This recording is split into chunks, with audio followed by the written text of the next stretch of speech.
नमस्कार, मैं डॉक्टर अजीत भारती आज फिर आपके लिए हिंदी विषय के अंतर्गत एक विज्ञापन लेखन लेकर आया हूँ। तो ये विज्ञापन लेखन भोपाल रीजनल में सीबीएसई बोर्ड के माध्यम से पूछा गया था। ठीक है, क्योंकि अलग अलग रीजनलों के पेपर भी अलग अलग हो सकते हैं, कभी कभी होते हैं कभी नहीं रहते हैं। तो ये कक्षा 10 विषय हिंदी कोर्स आज सत्र 2022 सेट नंबर दूसरा है और इसका प्रश्न पत्र कोड 342 है। ठीक है, विषय कोड नहीं, ये प्रश्न पत्र है। तो ये 18 मई 2022 को प्रश्न जो पेपर हुआ तो उसमें पूछे गए थे। तो सबसे पहले क्या करेंगे, हम प्रश्न को पढ़ लेंगे। ये प्रश्न कैसा है, अथवा में है।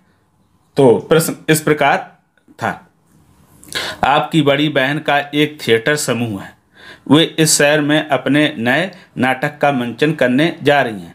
उसके प्रचार प्रसार के लिए लगभग 50 शब्दों में एक आकर्षक विज्ञापन तैयार कीजिए। ठीक है, तो सबसे पहले प्रश्न को पढ़ लेंगे, पढ़कर ये समझ लेंगे कि किसके विषय क्या है, यानी किस विषय पर इसको लिखना है। तो देखो इसमें विषय क्या, बहन का एक थिएटर समूह है, वो क्या कर रहे हैं, नाटक का मंचन। तो नाटक का मंचन क्या होगा, ये विषय होगा, किसके लिए, बहन के लिए। तो बस दो चीज़ें समझ में आएंगी, किसके लिए करना, बहन के लिए, और विषय क्या है, नाटक का मंचन। तो सबसे पहले हम क्या करेंगे, यहाँ हम लिख देंगे उत्तर। हमने उत्तर लिखा नहीं है, लेकिन आप क्या करेंगे, लिख देंगे। ठीक है, उत्तर लिखने के बाद फिर हम यहाँ पर लिख देंगे विज्ञापन लेखन। ठीक, क्योंकि ये हमने नीचे जगह छोड़ दी, इसको और थोड़ा हमें नीचे बनाना था। तो यहाँ उत्तर के बाद हम लिख देंगे विज्ञापन लेखन, ये ध्यान रखिएगा आप। ठीक है, फिर उसके बाद क्या करेंगे, पेन और पेंसिल या स्केल, यानी पेन हो या पेंसिल हो या और स्केल की सहायता से एक हम बॉक्स बना लेंगे। इस तरह से हमेशा कैसा बॉक्स बनाएं, बड़ा ही बनाएं विज्ञापन के लिए, है ना, पूरा पेज लेकर। तो इतना करने के बाद फिर इन्होंने कहा कि आपकी बहन का थिएटर, तो थिएटर समूह का नाम इसमें दिया नहीं, तो हम अपने मन से रख लेते। मैंने नाम रख लिया पाखी मुंबई की नाट्य प्रस्तुति, यानी ये थिएटर समूह का नाम है। ठीक है, फिर उसके बाद लिख दिया ठाकुर का कुआं, ये क्या है, इसका मंचन करना है। ठीक, ये प्रेमचंद की कहानी है। अब देखो मूल कहानी, यानी इस कहानी के मूल लेखक कौन है, प्रेमचंद जी, और परिकल्पना एवं निर्देशन पाखी पटेल, यानी जो बहन है उसका नाम मान लो पाखी पटेल मैंने रख दिया अपनी तरफ से। ठीक है, फिर अब उसके पश्चात फिर लिख दिया दिनांक। तो दिनांक क्या रहेगी, 20/4/2000 और 2000 के बाद एक्स लगा दिया। तो क्या होगा, अब इससे पता ही नहीं चलेगा कौन सा वर्ष है। परीक्षा में ऐसे ही करना, दिन मंगलवार, समय शाम 6 बजे। ठीक, क्योंकि आपने जब वर्ष बदल दिया है तो अब पूरा समझ में नहीं आएगा किस वर्ष का, तो इस तरह से लिखेंगे। अब फिर उसके बाद नीचे हम लिखेंगे स्थान। ठीक, स्थान दिया नहीं था तो यहाँ लिख दें स्थान पाखी थिएटर काखागा नगर मुंबई, और ये उसका पिन कोड नंबर।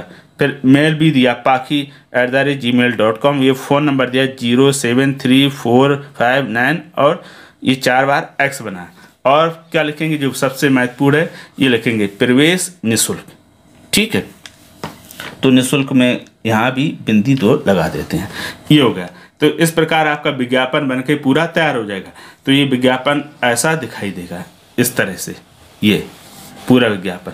अब ये एक बार एक साथ पूरा विज्ञापन कैसा दिखाई देगा उसको और देख लेते हैं। जब पूरा विज्ञापन बन जाएगा तो कुछ इस प्रकार से दिखाई देगा। ये देखो उत्तर लिखेंगे, उत्तर के बाद यहाँ विज्ञापन, ये बॉक्स बनेगा, ये इसका शीर्षक प्रवेश निःशुल्क, और ये कहानी लेखक कौन, निर्देशन कौन करे, दिनांक, दिन, समय, स्थान। ठीक, तो ये पूरा इस प्रकार से आपका विज्ञापन बनने के बाद दिखाई देगा। अब इसके लिए क्या क्या हमें सावधानी रखनी है और क्या क्या जानकारी होना आवश्यक है, वो और हम बताते हैं। देखो अब आपको जानकारी क्या, एक तो विज्ञापन का आपका फॉर्मेट मालूम होना चाहिए कि कहाँ पर शीर्षक लिखेंगे, कहाँ विशेषताएं लिखेंगे, कहाँ पता लिखेंगे, कहाँ मुफ्त में लिखेंगे या प्रवेश निःशुल्क। ठीक, एक तो ये। दूसरा, इसमें जिन शब्दों का हम प्रयोग करते हैं, जैसे मुंबई, पाखी, ठाकुर का कुआं, हमेशा आप ऐसे ही शब्दों का प्रयोग करना जो आप सही और शुद्ध लिख पाते हो। जो आपको कठिन लगते हो, कठिनाई आती हो, अशुद्ध आपको लगता है ये गलत लिख जाएगा, तो उन शब्दों का प्रयोग बिल्कुल नहीं करना। अगर आपने अशुद्ध लिख दिया तो निश्चित तौर में आपके मार्क्स कटेंगे, और अगर आप शुद्ध लिखेंगे, सही लिखेंगे, फॉर्मेट जैसा होता है वैसा लिखेंगे, तो निश्चित तौर में आपको पूरे में पूरे अंक मिलेंगे।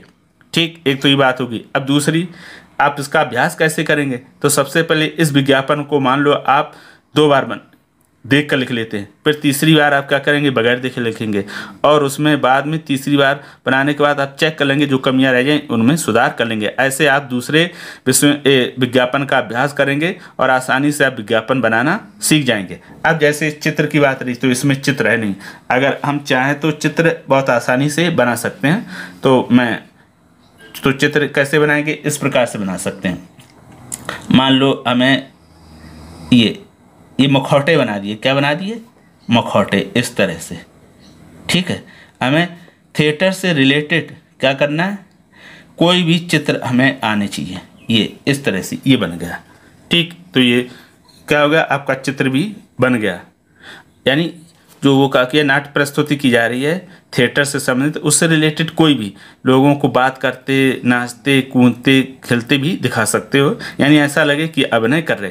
तो ये क्या है, नाट्य जो थिएटर उनके क्या ऐसे सिंबल होते हैं, तो हमने ये चित्र भी बना दिया, जो बहुत आसान है। आपको वहाँ चित्र का महत्व नहीं होता, मुख्य महत्व होता है भाषा का, आपको लिखना शुद्ध आता है कि नहीं, विज्ञापन बनाना आता है कि नहीं, उसको ज़्यादा महत्वपूर्ण दिया। अगर समय रहे तो चित्र ऐसे सिंपल बना देना, लेकिन चित्र बनाना सही रहता है, अगर टाइम मिल जाए तो कलर भी कर सकते हैं। तो ये जो विज्ञापन बनाया है, आशा करता हूँ कि आपको समझ में आ गया होगा। अगर किसी प्रकार का कोई डाउट रहे तो कमेंट करके हमें अवश्य बताइएगा। तो फिर आज के लिए इतना ही, अब हम फिर मिलेंगे किसी नए विषय के साथ, तब तक के लिए धन्यवाद।